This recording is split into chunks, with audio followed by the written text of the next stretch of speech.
He's gonna work on his way into a PHX Championship match. You know what? Who else wants a goddamn shot at the PHX Championship? Well, Batman! Jake DeLeon, the PWR PHX champion. I have seen your work in the ring.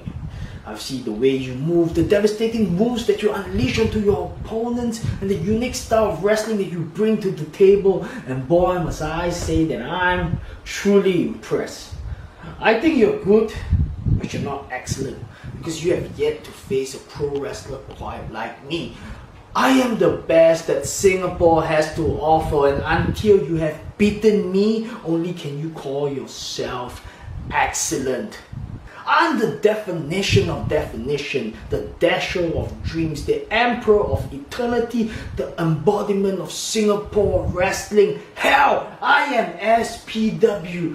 I'm the statement Andrew Tang.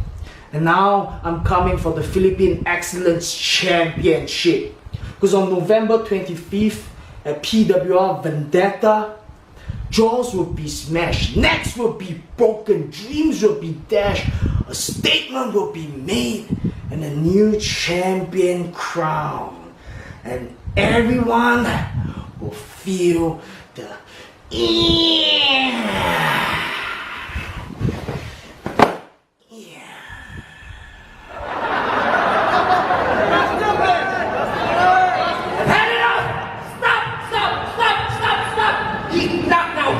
Drinking Andrew Tag, once with PHX Championship, I'm tired! Here's what we'll do. We settled this in 2018. On November 25, PWR Vendetta, the Power Max Center as well. Yeah!